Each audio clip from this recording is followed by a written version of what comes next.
Hoje então nós vamos dar continuidade à nossa série Livro de Jonas. Hoje nós leremos o capítulo 2, faremos a exposição do capítulo 2 de Jonas.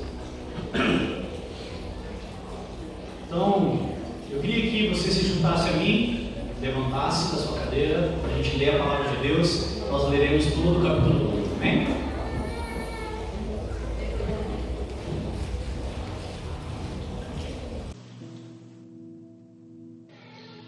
Todos acharam?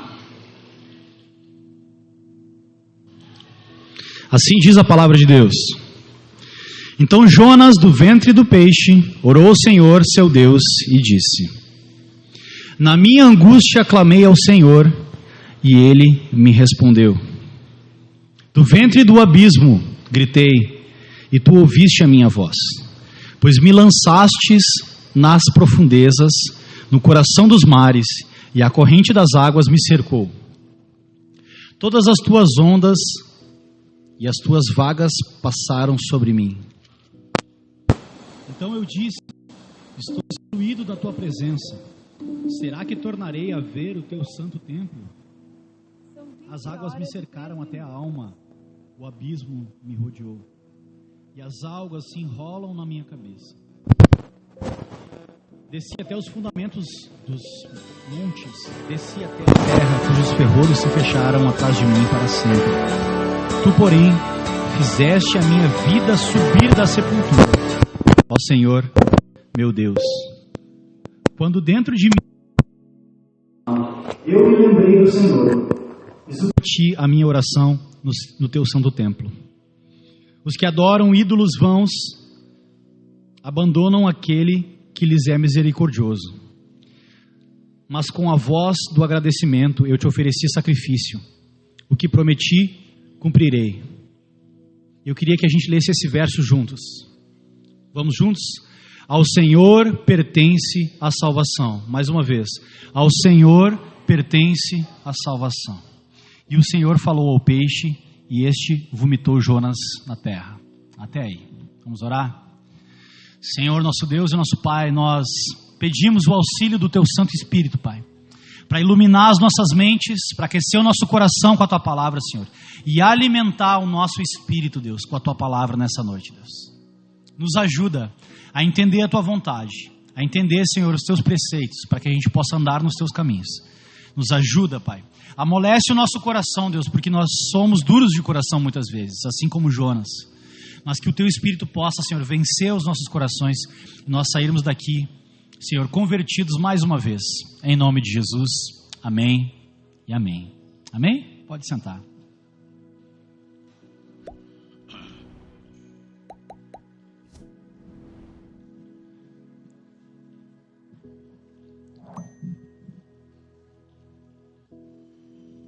Bom, só para a gente contextualizar, então, a gente pegar o fio da meada, como se diz.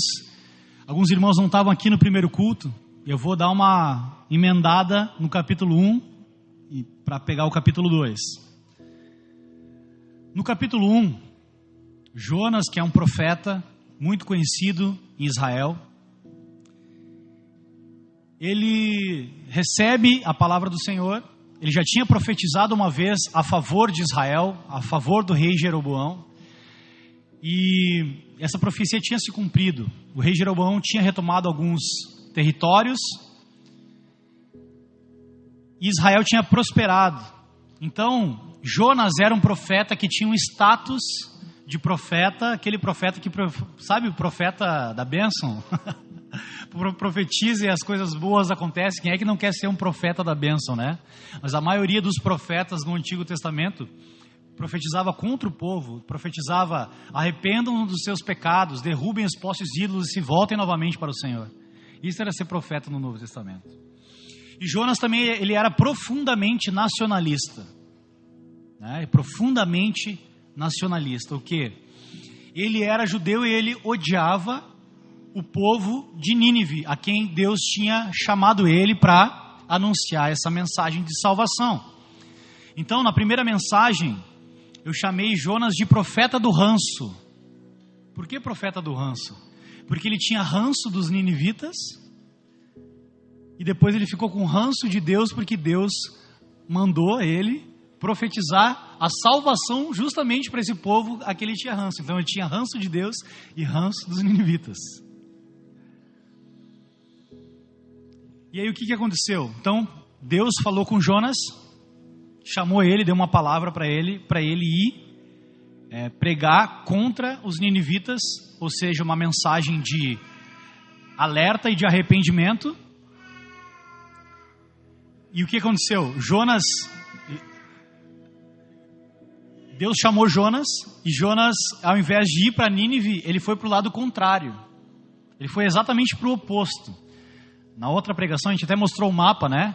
Que Nínive estava aqui em cima no mapa, aí Jonas desceu, pegou um barquinho e foi para o outro lado do mundo. Inclusive, quando a gente fala o outro lado do mundo, era exatamente o outro lado do mundo, porque Tarsis ficava na Espanha. E no mundo oriental, ali no mundo do Oriente Médio daquela época, a Espanha, ali Portugal, era o confim da terra. Era onde o homem já tinha chegado de barco. Ali era... Então ele realmente foi para o outro lado do mundo, quando Deus chamou ele para ir para esse lado do mundo. E muitas vezes, nós também desobedecemos a Deus. Nós nos dizemos cristãos, nós temos o Senhor, uma aliança com o Senhor, mas o que acontece? Às vezes Deus nos pede coisas difíceis,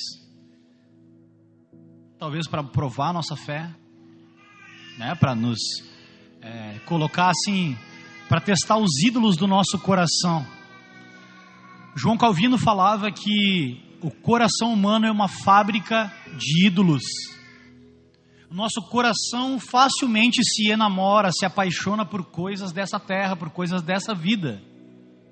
E quando a gente coloca toda a nossa expectativa, toda a nossa felicidade, toda a nossa identidade em algo que não é Deus, aí nasce o ídolo. Aí nasce o ídolo. Há 2 anos atrás a gente fez uma série muito legal, chamada Deuses Falsos, baseada num livro do Tim Keller. Talvez um dia a gente faça novamente essa série, porque é de suma importância a gente constantemente lutar contra os ídolos do nosso coração. Como eu falei, nosso coração é uma fábrica de ídolos. E se nós não cuidarmos, se nós não nos policiarmos, facilmente a gente se apaixona por coisas que não são Deus. E a gente coloca essas coisas acima de Deus. É por isso que constantemente Deus está nos chamando a sua palavra. Volte-se para mim. Coloque o meu reino em primeiro lugar e as demais coisas lhe serão acrescentadas. É por isso. É por isso que o primeiro mandamento é: não tenha nenhum outro Deus além de mim. Eu sou o Senhor. E é muito fácil a gente se perder. Às vezes a gente idolatra um casamento, um relacionamento, e a gente espera que através do casamento e do relacionamento tudo se resolva. Talvez os filmes de comédia romântica vendam essa imagem, esse produto para nós, né? Quem era o casal? Agora estava tentando lembrar um casal que era super apaixonado e que se separou. Aliás, Romeu e Julieta, vocês sabem que a história de Romeu e Julieta, que é talvez o conto, a história, o livro mais famoso de um romance, né? Eu sabia que Romeu e Julieta, o amor deles dura 3 dias. No primeiro dia eles se enamoram, se apaixonam, se prometem, ele vai até a casa dela, e aí depois, no outro dia que eles já estão super apaixonados, tem uma noite de amor, estão super apaixonados, no terceiro dia ele morre. É por isso que ele é esse ápice, assim, não deu tempo de conhecer melhor. Acho que 3 dias é o limite, assim, para desencantar, né, da paixão.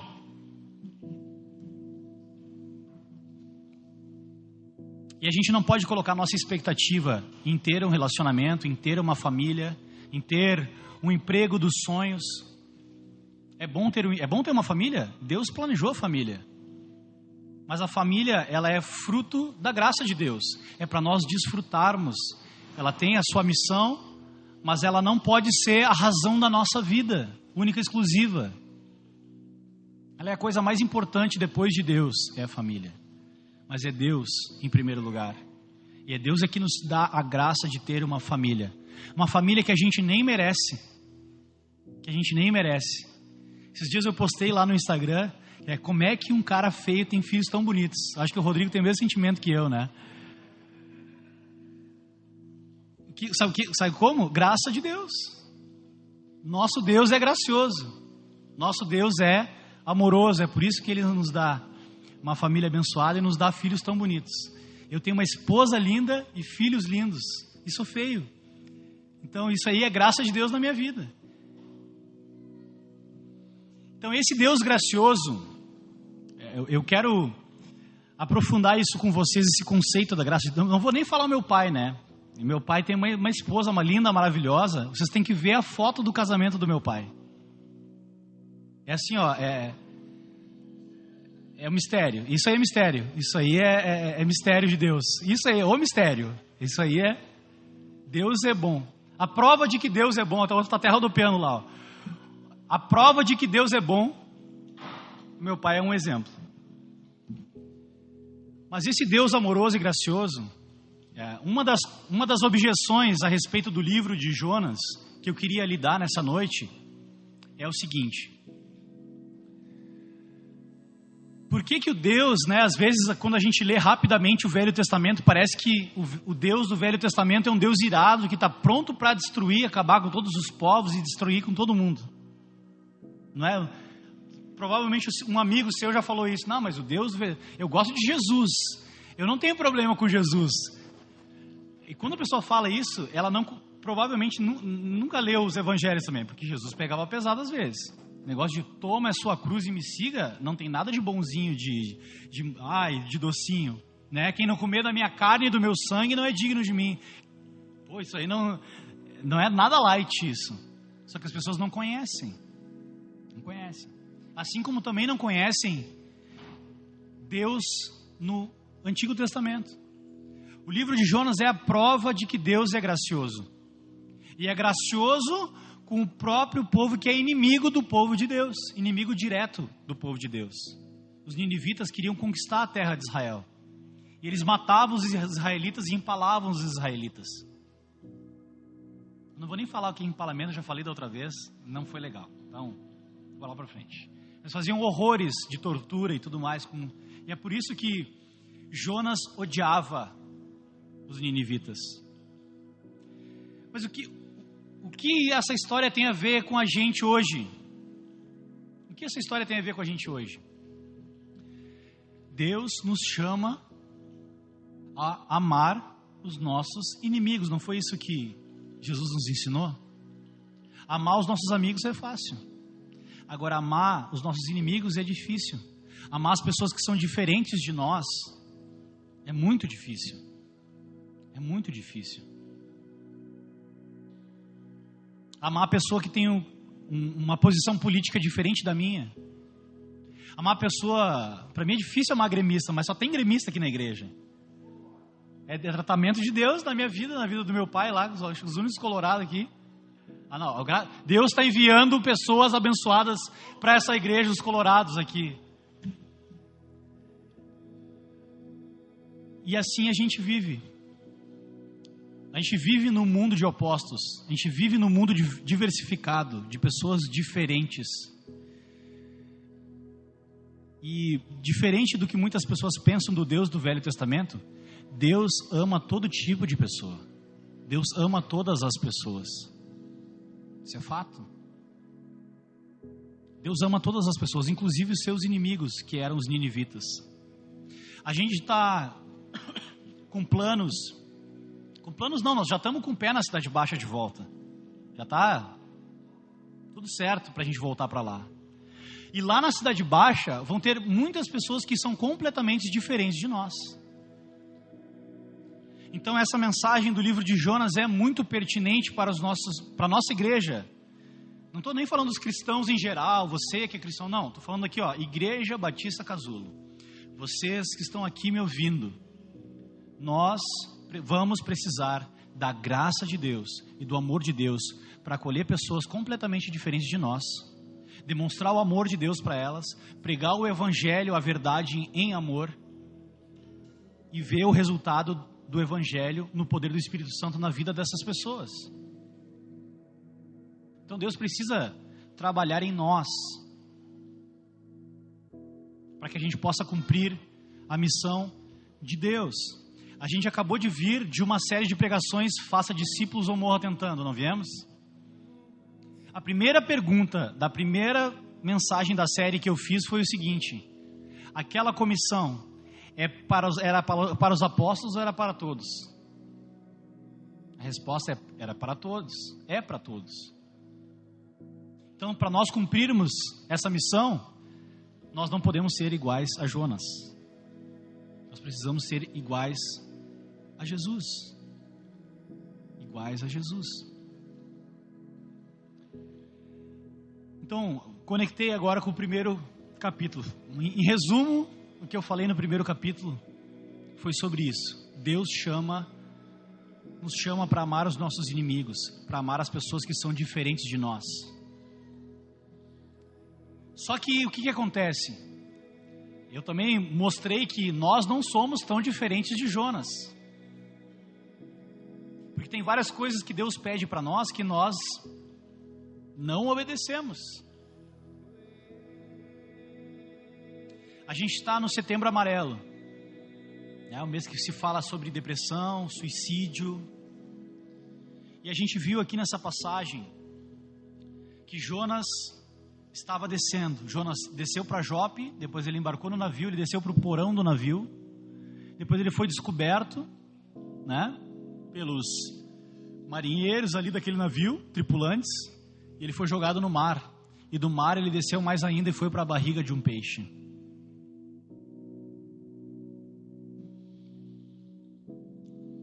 E é isso que acontece com quem desobedece a Deus. Nem todas as tempestades da vida são causadas por desobediência. Às vezes as tempestades nos acometem por outras coisas. Às vezes a gente não tem nada a ver com a história. Vem um atribulado aqui, dá uma paulada na traseira do nosso carro. Isso aí é fruto do pecado no mundo. O pecado está em todo mundo, está em toda parte. Nós vivemos no mundo de pecado. E onde há pecado, há tempestade. E a gente volta e meia está no meio de tempestades. Mas, porém, entretanto, todavia, contudo, todas as vezes que nós, voluntariamente, sabendo qual é a vontade de Deus para a nossa vida, nós desobedecemos a Deus, nós mesmos é que nos colocamos na tempestade. Mas a tempestade não é para o nosso mal. Senão, e essa é a história desse capítulo, a tempestade não é para o nosso mal. Deus, e aqui no capítulo 1, fala que Deus é que soprou a tempestade, lançou aquela tempestade sobre Jonas.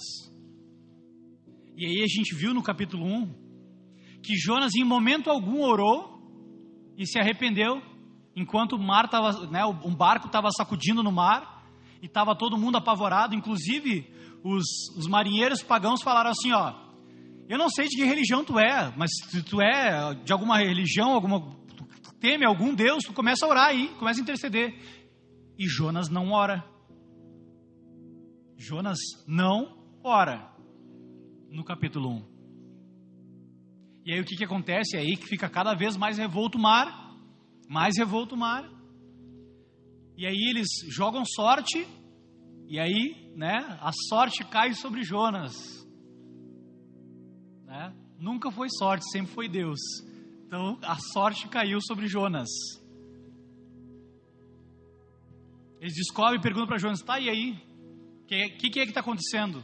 Porque essa tempestade, eu até falei na primeira pregação, não é fácil um marinheiro, uma pessoa que lida com o mar todos os dias, se apavorar com uma tempestade.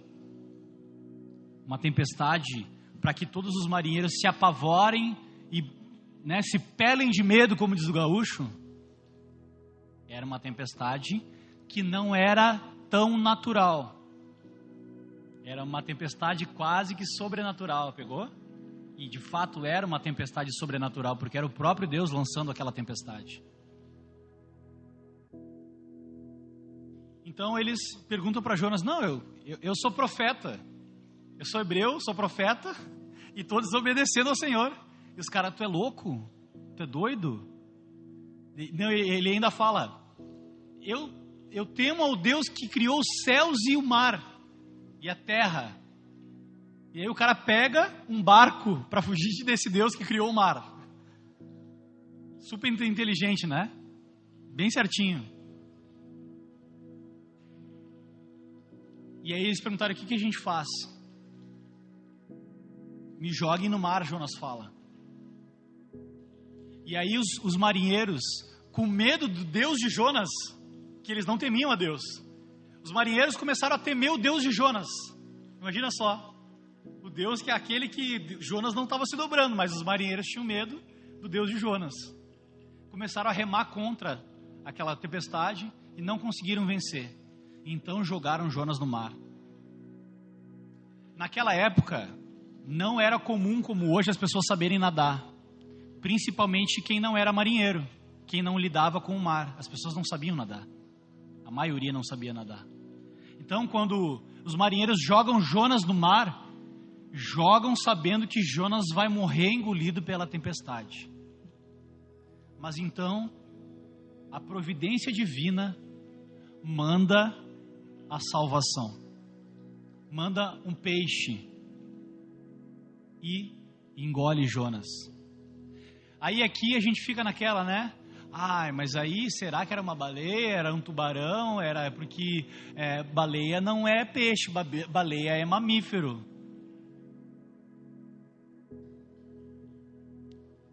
Então, era um monstro marinho. O Tim Keller, ele fala um negócio interessante, que ele fala que nos livros de fantasia, né, nos livros da Disney, quando tem algo mágico, sobrenatural, se dá muita ênfase para essa coisa sobrenatural, porque faz parte da fantasia, fazer esse floreio e superpoderes e Mas nessa narrativa, só fala que era um grande peixe, ou seja, o centro desse livro não é Jonas, não é o peixe, que a gente conta errado a historinha para as crianças, né? Não é sobre o profeta e sobre o peixe, é sobre Deus, é sobre a soberania de Deus. Imagina, tudo obedece a Deus. O mar obedece a Deus, a tempestade obedece a Deus, até os marinheiros pagãos obedecem a Deus, só Jonas não obedece a Deus. Já parou para pensar nisso? Já parou para pensar que toda vez que a gente desobedece a Deus, a gente se volta contra esse Deus?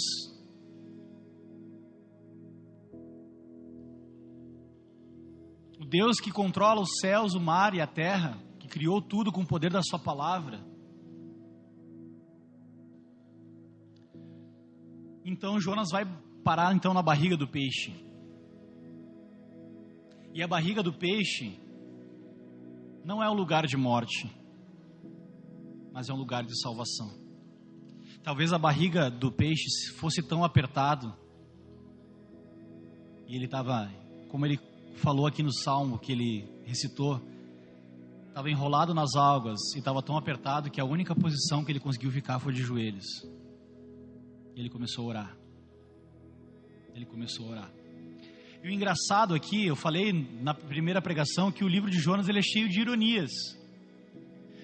Porque existem dois principais grupos de salmos, e aqui até a estrutura, não sei se na Bíblia de vocês, até a diagramação do livro de Jonas, nesse capítulo 2, ele fica na diagramação como um salmo. Ele é um salmo. Porque o que acontecia? Os judeus estudavam os salmos. Eles sabiam os salmos. A forma de orar dos judeus era a partir dos salmos. A mente dele já estava tão saturada com a palavra de Deus, lá com os salmos, que ele começou e se a gente fosse esmiuçar aqui, a gente consegue montar quase que todo esse salmo com trechos de salmos da Bíblia. Então ele está recitando uma oração que ele já conhece, que já estava lá no coração dele.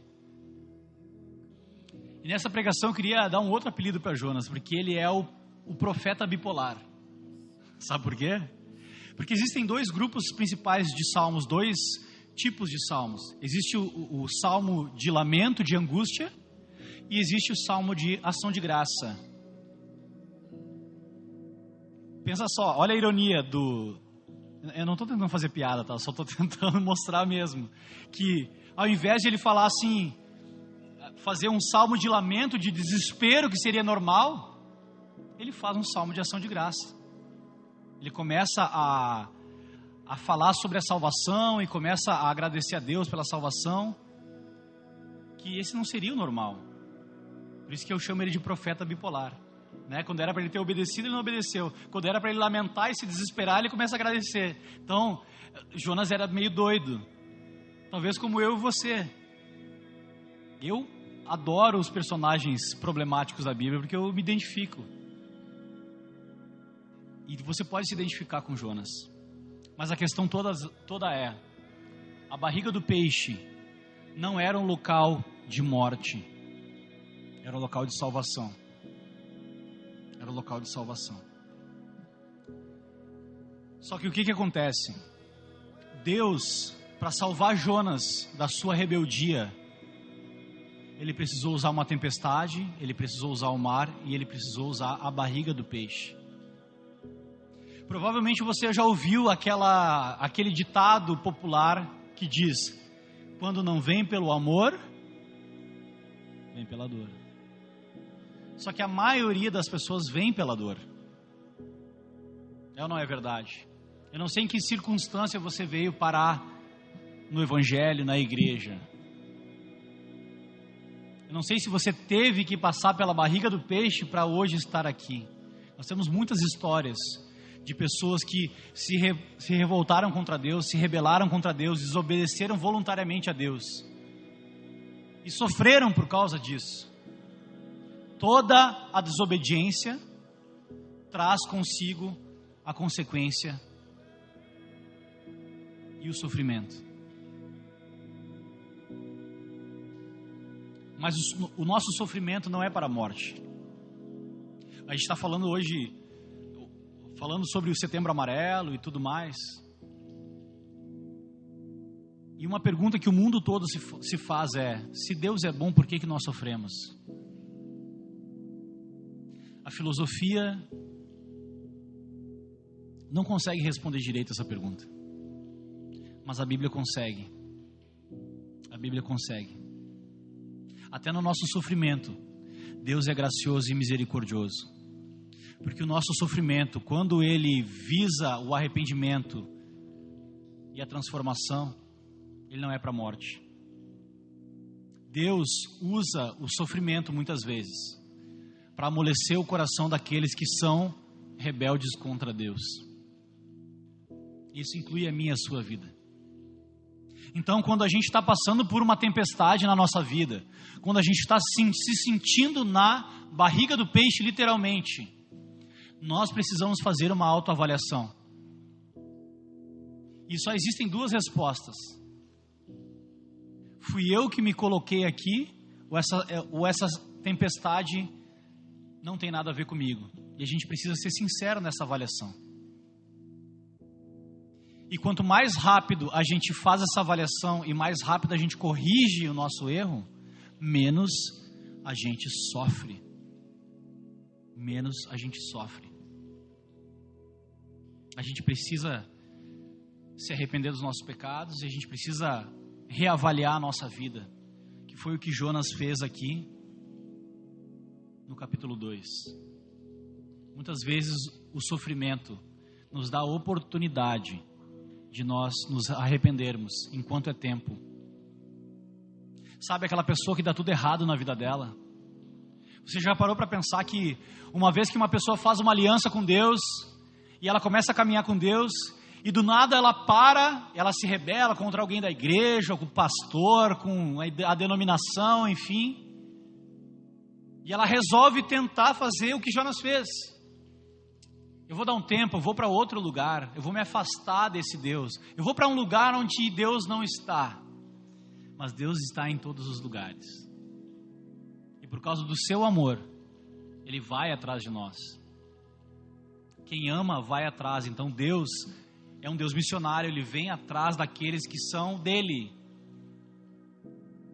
Então, quando a tempestade apertar, quando o sofrimento vier, não culpe Deus, não se revolte contra Deus, mas clame a Deus, busque a Deus, creia em Deus, confie em Deus, se volte para Ele, assim como Jonas.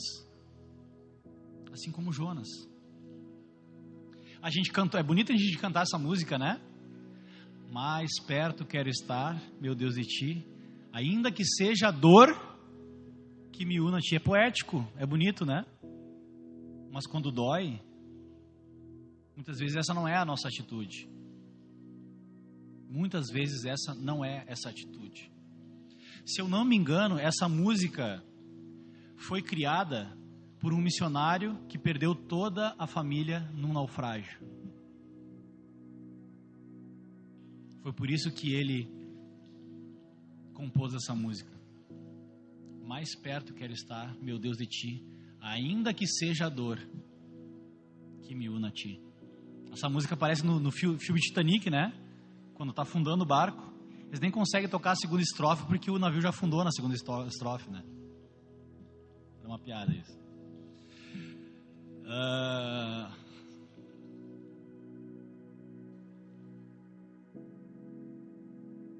Mas a gente precisa entender isso que Jonas entendeu. O sofrimento é a oportunidade que nós temos de nos arrepender dos nossos pecados, nos voltarmos para Deus e nos aproximarmos de Deus. Eu não sei se você já teve essa experiência alguma vez na vida. Essa experiência de Jonas. De estar atribulado, de estar triste, de estar em profundo sofrimento e clamar a Deus. E no momento onde você está de joelhos derramando as suas lágrimas na presença de Deus, aquelas mesmas lágrimas de tristeza se transformam em lágrimas de conforto e de consolo e de uma paz que inunda o coração. Você já viveu essa experiência? Isso é algo que só quem crê no nosso Deus e se relaciona com o nosso Deus pode experimentar. Isso é algo que nenhum remédio tarja preta pode proporcionar para nós. Eu não sou contra remédio, não é isso que eu estou pregando aqui. Mas eu sou a favor de que as pessoas aprendam a depender de Deus. Aprendam a confiar mais em Deus. A depositar suas angústias para Deus. Para provar de algo que só Deus pode proporcionar. Só Deus pode proporcionar.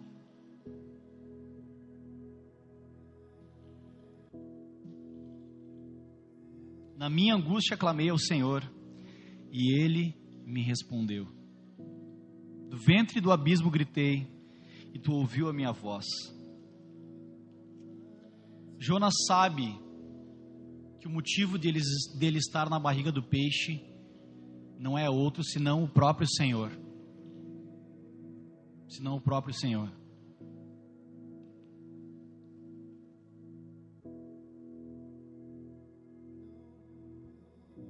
Olha só a reviravolta aqui no Salmo.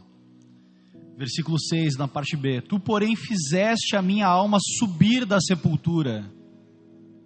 Ele sabia que se ele ficasse no mar, ele teria morrido. E que a barriga do peixe era a provisão de Deus. Era a graça de Deus manifestada em forma de peixe. Não sei se você também já teve essa experiência. Sabe quando tu quer muito que alguma coisa dê certo e aquela coisa dá errado e tu fica frustrado? Aí tempos depois, tu descobre que foi muito melhor aquilo ter dado errado do que ter dado certo. Que era uma furada onde tu ia te meter. Se Deus atendesse a tua vontade, tu teria te metido numa enrascada. Essa é a graça de Deus. E Jonas está reconhecendo isso aqui.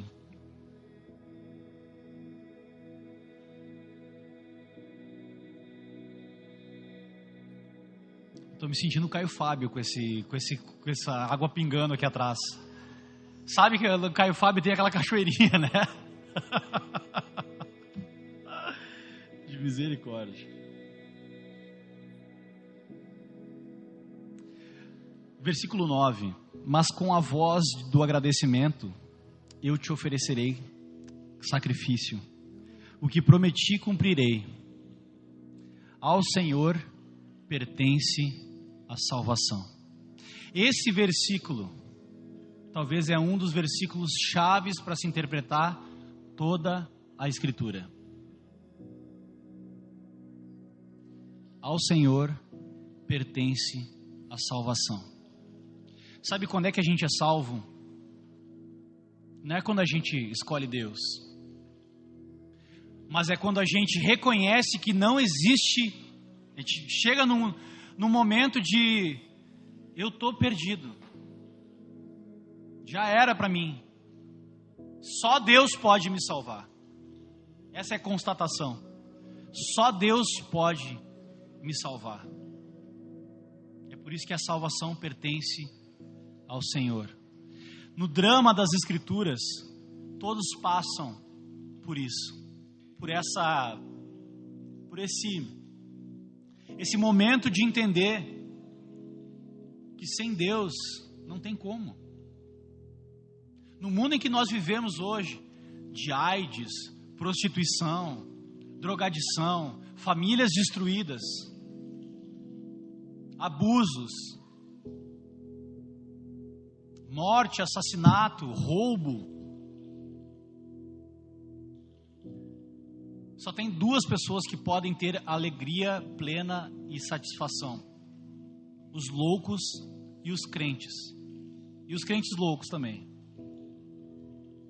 Porque ou tu não tem noção nenhuma da realidade, ou tu não tem, noção nenhuma do que está acontecendo à tua volta, ou tu tem uma plena esperança no porvir, ou tu tem uma plena esperança que um dia Deus restaurará todas as coisas e que nós vamos participar e desfrutar disso. Que o sofrimento presente não é maior do que a glória futura. Nós temos uma esperança futura que o mundo não tem. Só que a gente esquece, como Jonas esqueceu. A gente esquece quem é o nosso Deus, a gente esquece quem nós somos, a gente desobedece, a gente relativiza, a gente duvida da bondade de Deus, a gente duvida de que Deus sabe o que Ele está fazendo. E esse é o quadro de Jonas. Esse é o quadro de Jonas. Para o diabo desvirtuar uma pessoa, ele não precisa convencer uma pessoa a virar o anticristo voluntariamente. Ele apenas precisa colocar uma dúvida. Uma dúvida de que, será que Deus é bom mesmo? Será que Deus quer o teu bem? Será que tu é salvo? Será que tu é eleito? Ele só precisa de uma dúvida.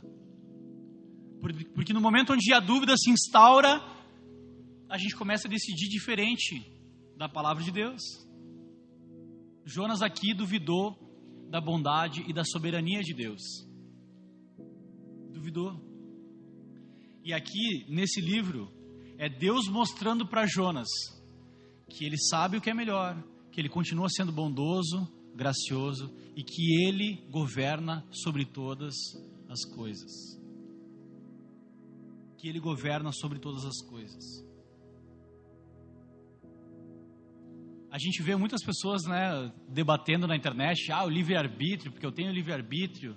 Até o ateu tem livre-arbítrio, A pessoa nem é religiosa, não, porque eu tenho meu livre-arbítrio. Não, mas quem tu sabe de livre-arbítrio, não sabe, Mas vocês já pararam para pensar que todas as pessoas que evocam para si o direito do livre-arbítrio, elas o querem usar para ter liberdade de pecar, de fazer aquilo que é errado, aquilo que é desagradável a Deus. Eu faço um contraponto. Tu tem livre-arbítrio mesmo? Então escolhe não pecar. Só não peca mais. Usa o teu livre-arbítrio então para nunca mais pecar. Vamos ver se tu consegue. Vamos ver se tu é tão livre para decidir assim sobre a tua vida. Deus então rompeu a barreira do livre-arbítrio e salvou Jonas, Porque Jonas estava usando o livre-arbítrio dele para ir para bem longe de Deus. E é o que acontece com as pessoas. As pessoas que clamam para si o direito do livre-arbítrio estão indo para bem longe de Deus. Mas Deus graciosamente discorda do nosso livre-arbítrio e vai graciosamente atrás daqueles que são dele. E glória a Deus porque ele ele rompe a barreira do livre-arbítrio. Não, eu te amo a ponto de não deixar tu te matar, de não deixar mais tu fugir. Às vezes, o amor de Deus, o amor furioso de Deus vem em forma de tempestade. Vem em forma de um mar revolto. Vem através da barriga do peixe. Mas nunca é para a morte. É sempre para a salvação.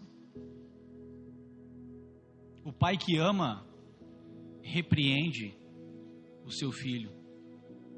O pai que ama, repreende o seu filho. E se Deus de fato nos ama, Ele faz o que for preciso para chamar a nossa atenção, para reposicionar o nosso coração para Ele. A salvação pertence ao Senhor.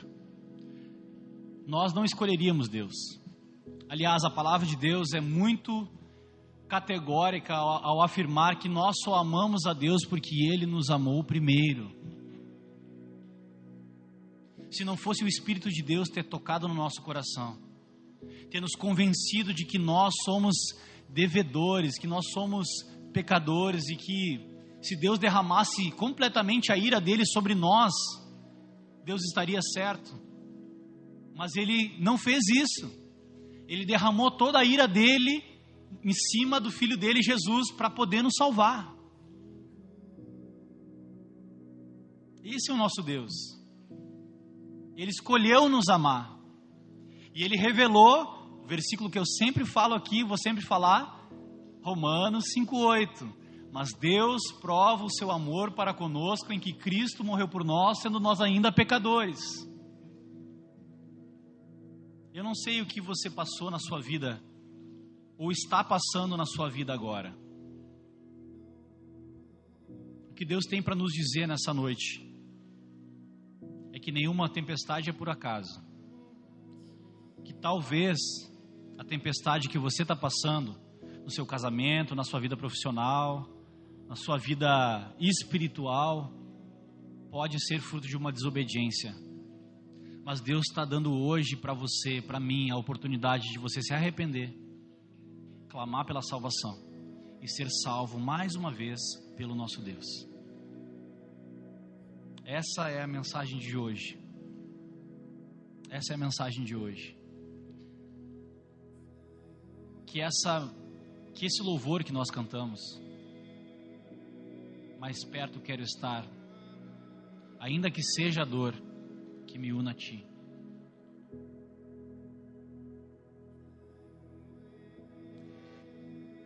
Como eu falei antes, eu não sei qual foi a tempestade que Deus usou para te trazer para perto dele. Mas eu lembro perfeitamente de como era a minha vida antes de eu vir para Deus.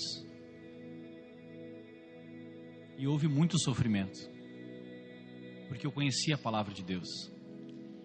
E eu duvidei da palavra de Deus.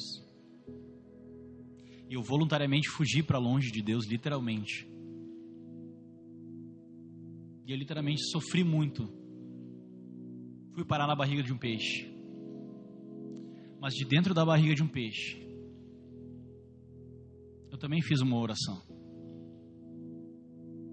Eu falei: Deus, me salva. Me salva, senão eu vou morrer. Me salva, senão talvez eu vá me jogar desse prédio. Me salva porque eu não aguento mais sofrer com vício em drogas, com um relacionamento abusivo e destruído. Eu não aguento mais sofrer. O livro de Jonas, ele faz uma alusão ao filho pródigo. Sabiam disso? Jonas, no livro de Jonas, nos 2 primeiros capítulos, ele encarna a mensagem do filho pródigo, do filho que foi embora. E nos 2 últimos capítulos, ele encarna o personagem do filho que ficou em casa e escolheu obedecer a Deus, mesmo não obedecendo e não honrando seu pai no coração.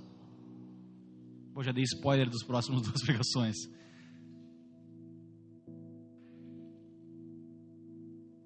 Você se identifica com o filho pródigo? Você se identifica com o filho pródigo? Em algum momento da sua vida, pelo menos? Porque Deus usa esses tipos, essas figuras, para que a gente se identifique com elas. Para que no final dessa mensagem, a gente não fique pensando, se o meu primo, que não é ateu, ele ouvisse essa mensagem. Não. Essa mensagem é para mim, é para você.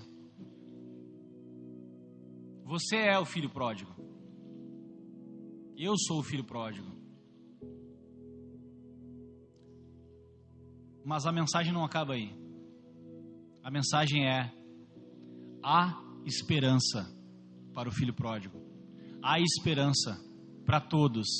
Há esperança para aqueles que odeiam a Deus, os ninivitas, aqueles que estão lá no mundo. Deus está indo na direção deles para salvá-los, mas Deus também quer nos salvar de nós mesmos, quer nos salvar da nossa rebeldia, da nossa seletividade nos relacionamentos, na nossa seletividade nos relacionamentos na igreja, nos relacionamentos fora da igreja.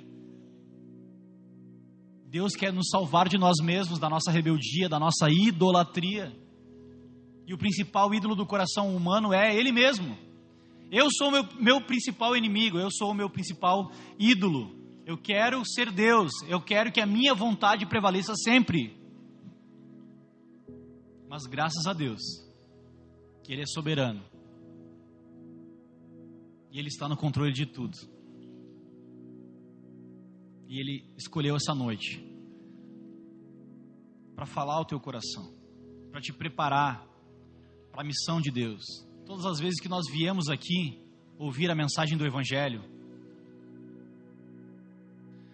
Deus está nos comissionando novamente. Nós viemos aqui por cultuar hoje porque entendemos que foi Deus que nos chamou, que Deus nos escolheu, que Deus nos amou. Foi por isso que nós viemos aqui.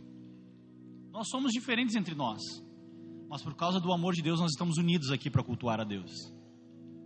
E Deus vem mais uma vez sondar o nosso coração, confrontar o nosso coração, o nosso pecado, trazer perdão para os nossos pecados, trazer graça para nós, para que a gente possa sair daqui e cumprir a missão de Deus no mundo.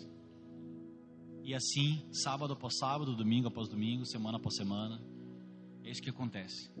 Deus nos chama, nós nos arrependemos, Ele nos perdoa e Ele nos envia. Assim, semana após semana. Que o Senhor possa ter misericórdia de nós, que a gente possa entender a graça de Deus até em meio ao sofrimento. Se você está sofrendo, clame a Deus e Ele te responderá. Essa é a mensagem de Jonas. Na minha angústia clamei ao Senhor e Ele me respondeu. Nosso problema é que o mundo está desabando, está tudo perturbado na nossa vida, e a gente é tão duro que nem para se ajoelhar e para orar. A gente se diz crente, se diz profeta de Deus, cheio dos dons. Eu quero arrasar na igreja, fazer um monte de coisa. Para quê? Deus quer restaurar plenamente o nosso relacionamento com Ele. E quer remover todas as barreiras. Quer nos restaurar plenamente. E hoje nós vamos celebrar isso. Nós vamos celebrar um batismo agora. Nós vamos celebrar a ceia do Senhor. O que é a ceia do Senhor? É uma renovação de aliança. O que ele fala aqui, no último versículo. Mas com a voz do agradecimento eu te oferecerei sacrifício. O que prometi cumprirei. Ao Senhor pertence a salvação. Então hoje eu te convido a renovar a tua aliança com Deus. Esse sangue que simbolicamente nós bebemos, ele é para perdão dos nossos pecados. esse pão que nós comemos é o alimento espiritual da nossa vida, para nos fortalecer. E Deus vai operar tudo isso, que só Ele pode operar nessa noite. Amém? Vamos fechar os nossos olhos. Senhor, obrigado pela Tua palavra, Senhor. Obrigado porque o Senhor intervém. O Senhor se atravessa no nosso caminho, Senhor. O Senhor é tão misericordioso, é tão amoroso, é tão gracioso, Senhor, que o Senhor não nos deixa entregue a nós mesmos. O Senhor não nos deixa, Senhor, pecar deliberadamente sem que o Senhor nos discipline. Senhor, obrigado pela Tua disciplina, Senhor. Obrigado porque o Senhor chama a nossa atenção. E quando o Senhor chama a nossa atenção, nós nos sentimos amados. Quando o Senhor chama a nossa atenção, exatamente como nós estamos sendo chamados a atenção por essa palavra hoje, isso é fruto do Teu amor, Pai. Porque o Pai que ama disciplina os seus filhos. Que a gente possa reconhecer na Tua disciplina, na Tua exortação, o Teu amor. O Teu amor de Pai. O Teu profundo e furioso amor, Deus, que move os céus e a terra para nos resgatar, Senhor. Muito obrigado. Em nome de Jesus. Amém. Amém?